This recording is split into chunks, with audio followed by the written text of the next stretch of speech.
on August 2nd asked banks to relax the funding criteria for stalled Amrapali project that include submission of collateral security and corporate guarantees, saying that lending to the projects be treated as a special case since it was being monitored under the supervision of the Apex Court.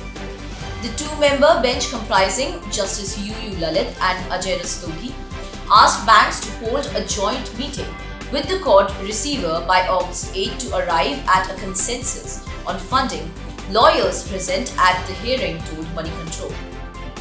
Funding of these projects is the fundamental problem the court and the receiver are trying to resolve.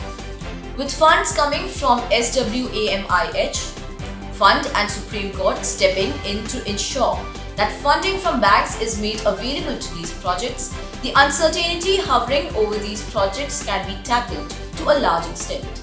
We are hopeful that the scheduled meeting between the banks and the receiver would yield some solutions for these projects and the buyers therein. Kumar Mihir, advocate representing Amrapali home buyers, told Money Control. The order is awaited. Earlier, the Supreme Court appointed court receiver R. Venkataramani, tasked with monitoring the construction of Amrapali projects, had said in a note submitted before the Apex Court that the banks and prospective lenders had raised an issue with regards to Aspire that was registered but does not have a credit rating as a company or past history of performance. In view of the SWAMI funding being cleared in favor of Aspire, the above should not be an issue, he had said. He had asked the Apex Court to issue a set of directions that banks and financial agencies who are in deliberation with him shall not insist on any collateral security in addition to the assets of Amrapali, which can be duly offered as sufficient security proportionate to the quantum of funds that may be released or sanctioned. He had also said that the computation of the commercial viability of the projects be treated as sufficient towards asset valuation and realizable forms asset, including unsold inventories. Earlier, NBCC had also apprised the court receiver of the constraints faced by it for raising funds toward completion of stalled projects of the embattled firm. These included issues such as Aspire SPV not having any past history and credit rating as it is a newly formed entity. It had also told the court receiver during a meeting held on July 29 that majority of banks had raised the issue of non-availability of collateral security in the form of mortgage of other assets or sovereign and corporate guarantee or a letter of comfort.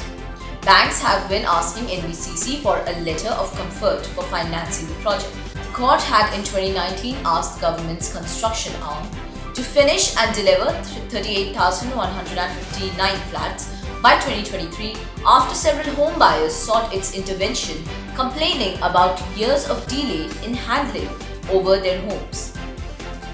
The Supreme Court on October 13, 2020 had permitted the court receiver to incorporate a special purpose vehicle or SPV to enable flow of funds from SBI CAP for completion of unfinished projects.